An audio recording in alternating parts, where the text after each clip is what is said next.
Hey guys, this is NinjaX doing another Dota 2 strategy video, and this is an important one. It's going to go over the logic of choosing a good hero for you and your team.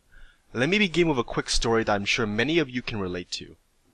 I was playing a pub game, and as usual, I randomed and got Enigma.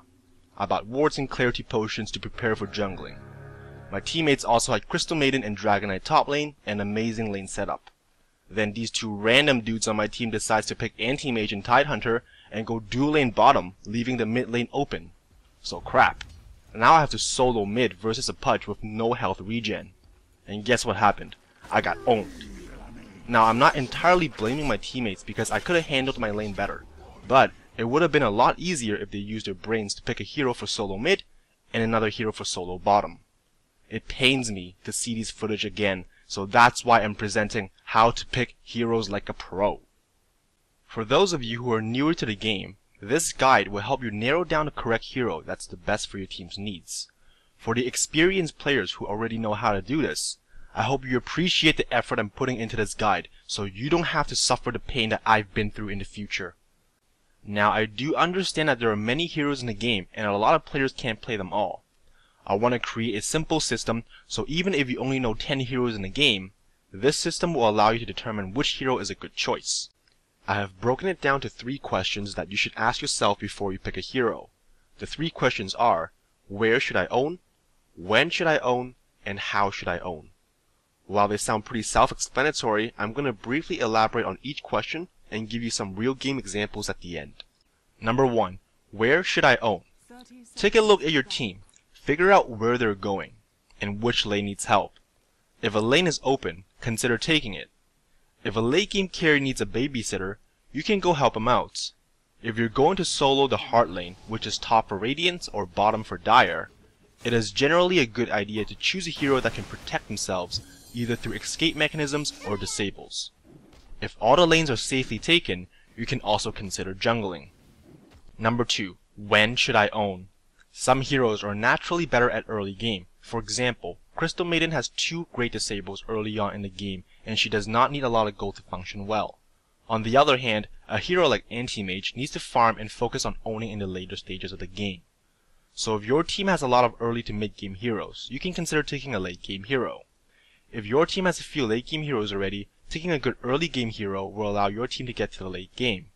Remember that most teams in professional games will only have 1 carry. Nothing pisses people off more than having 4 or 5 carries on the same team. In that case, you might as well play the game with one hand up your nose and the other down your pants. Number 3. How should I own? Once you have figured out where and when you should own, now you can focus on narrowing your choice down to one specific hero. This is the stage where you can look at your enemies, identify their weaknesses to exploit. For example, if your enemies have a lot of late game heroes, you can consider picking an early game pusher like Chen or Enchantress to take towers down really fast. Alternatively, you can look at the existing heroes on your team and find cool synergies to play with. Like if your teammate is playing the Shrek in the side lane, you can consider choosing Sand King. That way you have multiple stuns to allow for easy kills. Alright, enough theory crafting. Let's take these questions and put them into real game examples. The beauty of this method is that it will work even if you only know a few heroes. So for these examples, I'm going to pretend that I only know how to play 10 simple heroes. For this example, I'm going to be on the Radiant side. Number 1. Where should I own? Looking at the middle lane, we have a Luna as a solo. She's fine. Bottom lane, we have a Lich supporting a Juggernaut in a dual lane, and I think they're fine too. The only one left is a Disruptor going to top lane, and I think that's the lane that's going to have the most trouble. That's where I'm going to go. Number 2. When should I own? Looking at our heroes, we have Luna, who is a late game carry, also Juggernaut, who can carry in a late game. Therefore, I want to pick a hero that's good early in the game and doesn't require a lot of farm. Finally, how should I own? Looking at this lane, I'm going to be with Disruptor. I think Vengeful Spirit's stun is going to be useful in helping this lane. Not only that, looking at my opponents, they have Enigma, who has a powerful black hole ability. With my stun or swap, I can use it to cancel the black hole. With all the 3 questions answered, I think out of my 10 heroes, Vengeful Spirit is the best choice. For my last example, I will be on a Dire side. Number 1, where should I own? Looking at middle, we have Zeus solo, he's going to be fine. Bottom lane, we have Luna, who could use some help in the heart lane. Top, we have Bounty Hunter, and finally, we have a Clockwork Goblin in the fountain.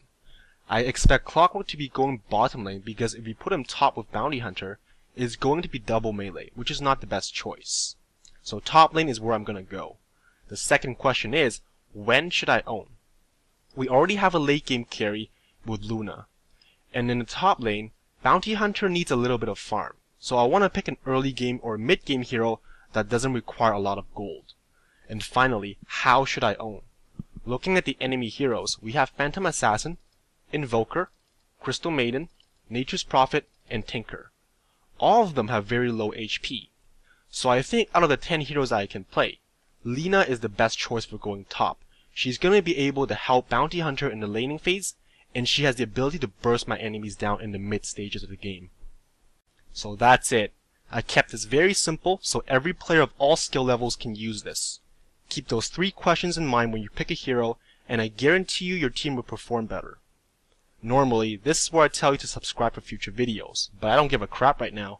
I just want this video to help the community play better so you don't have to struggle the way I did. If you watch this video and still pick like a noob, I'm gonna report you for being a noob.